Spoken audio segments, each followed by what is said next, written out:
If you're a family who relies on childcare, you've likely seen this headline. 70,000 programs across the country could shut down once federal funding ends on September 30th, and that would result in the loss of up to 3 million daycare spots. But here in Minnesota, it's a much different story. Gordon Severson explains why. Gordon?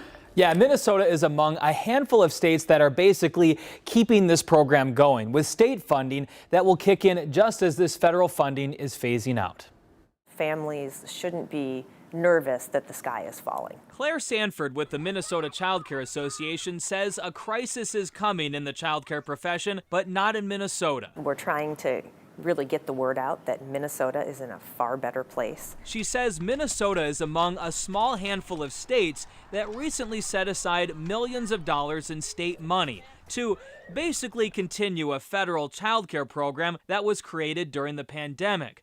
To keep the child care industry going, the federal government set aside $40 billion, which included child care stabilization grants, to give workers higher wages so they wouldn't quit or close their daycare during the pandemic. This had been really an important lifeline to keep their doors open, keep them operating. Ann McCulley with Child Care Aware Minnesota says that federal funding was giving child care professionals an extra $2 to $4 an hour. We really need to shore up these salaries. She says under this new state funding, workers and providers will likely see the same amount of pay, but the state program has more flexibility with how that money is given out. So many providers will increase hourly wages for their employees. Some may choose to increase health care benefits or increase 401k contributions or something like that. Sanford says parents likely won't notice a difference as this new state funding kicks in.